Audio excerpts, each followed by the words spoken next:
สีมวยแดงจะขอลาแฟนคำน้อยน้องฮัก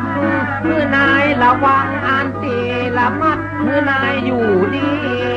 สุดขา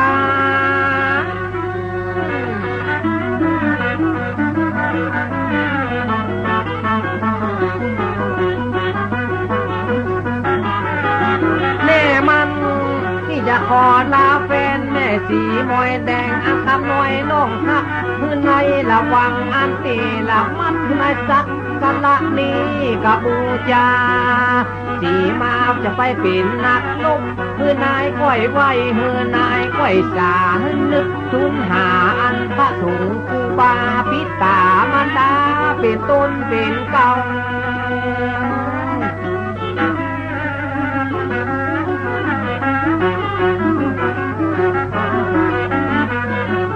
คำน้อยแม่ลิ้นตัวเป็นแม่จริงบัดท่าตำก้อยหน่อยใจ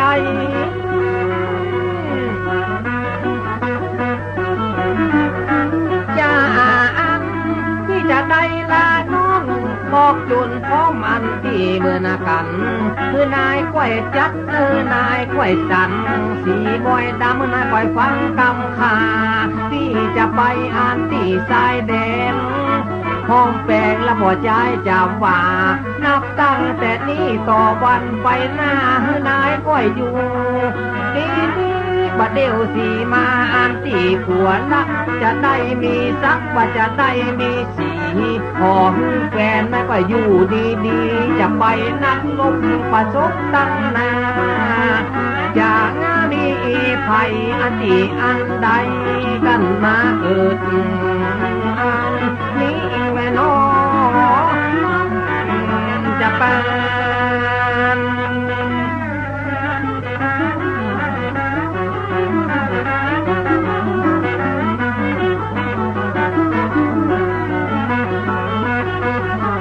คนคำตัวเป็นแม่จริงเจ้าบ้านแม่ลิ้นจะไปมึงอยู่มึงกินพอแม่ตาอันที่ดำนินนายก้อยพ่อตานายก้อยพ่อนานึกถึงสีมาอันที่ผัวแป้งเขาของอันมีแม่นาน้ำจะปา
วงที่ก็มาเป็นแหนจำจะได้อันไปใส่แนนขอคือแฟนตัวอยู่ฟังบ้านคือได้ฟังกำอันตัวสีมา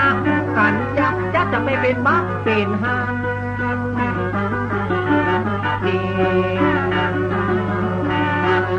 มาเดี๋ยวคนจงพบคนสลายเป็นผู้หักญาติเป็นนักเป็นนาเปิ้นหัวอายเขาไปไหนจ้าตัวสีมาก็ต้องไปจุดใดละอีน้องคำหน่อยเมียแพงเพียงฝันถึงว่าอยากมองถึงว่าอยากให้กระตึมมาหาไอ้สีมือบาได้เมื่อเปิ้นจัดไปสายแดง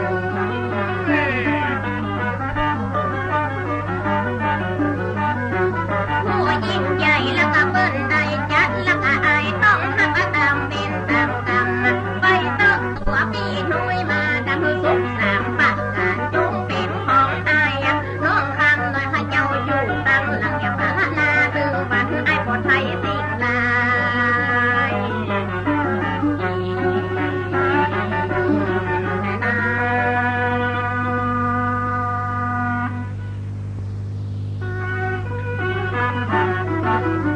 กินลาบเห็ดหาตกปากไปลุยสัตว์ตาบาแต่ที่จะลาคำด้วยอันไปใส่แดน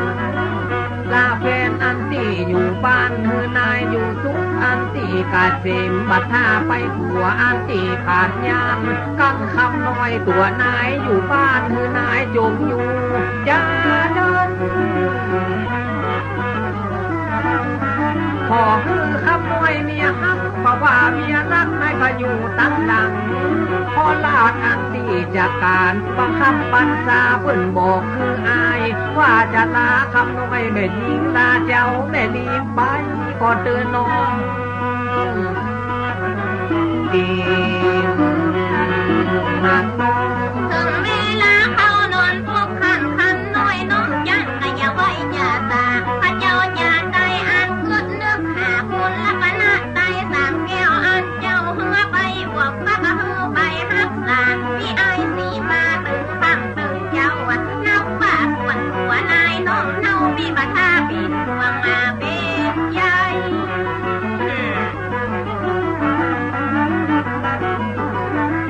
กระดังคำน้อยแม่ผิวบ้านเบาสีมาพี่เจ้าบัท่าห่วงอายัง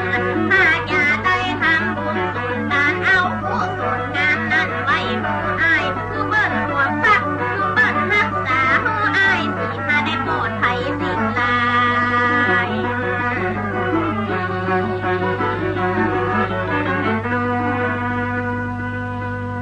คำน้อยประเดี๋ยวนี้ก็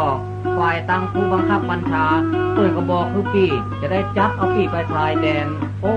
ไก่นะแกเนี่ยคำน้อยอยู่ตั้งบ้านตั้งจองก็ขอฮื้อนึกบุญคุณถึงพระพุทธพระธรรมและพระสังฆเจ้ามันสักการะบูชาของเนื้อคำน้อยเน้อเจ้าเมื่ออ้ายไปแล้วข้าเจ้าอยู่ตั้งนี้ทำบุญสูนตามที่เราได้ทำร่วมกันมาข้าเจ้าก็ขอไปบวชพักรักษาไอ้สีมาและอ้ายจะไปเมื่อใดข้าเจ้า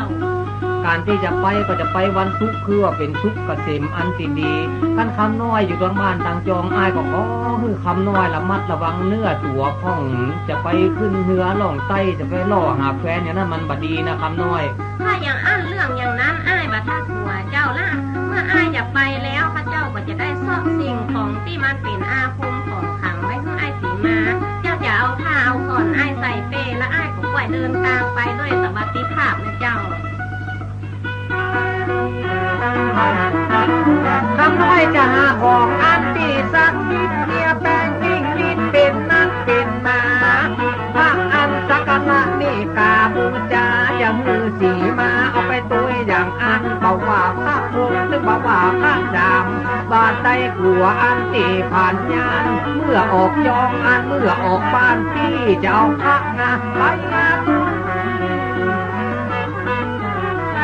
ก็ว่าพระคงนี่กาพระลุกถึงว่าพระพุทธที่กาพระสามขอคำน้อยเขาอยู่ตั้งหลังหายุคหาจันและก็ยังหาประเดี๋ยวผัวรักอันที่ขี่มาก็มาถึงวันลาจะไปเมื่อเจ้าจีมนั่นต้อง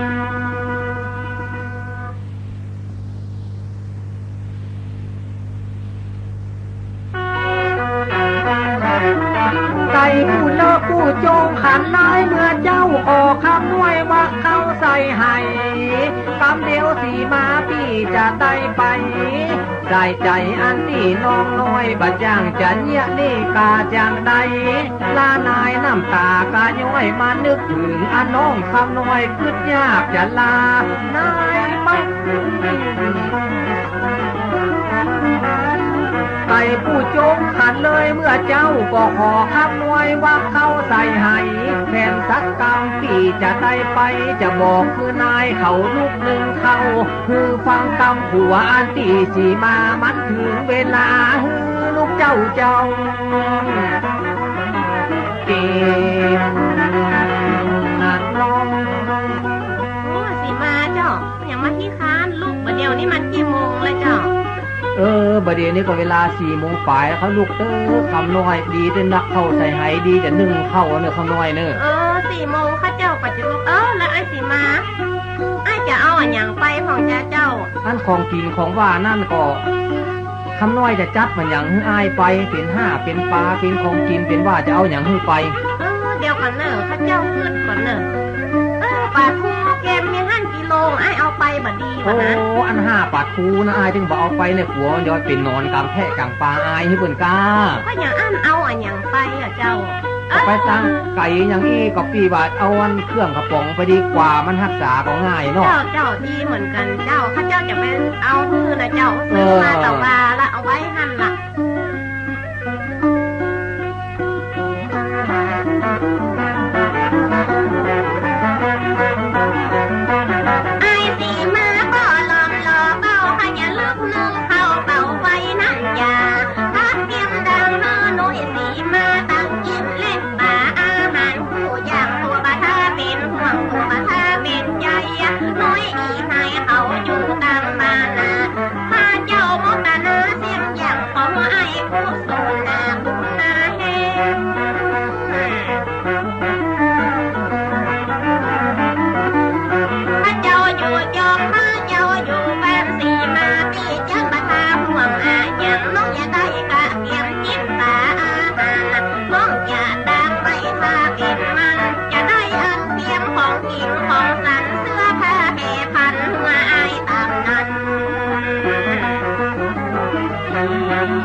คำน้อย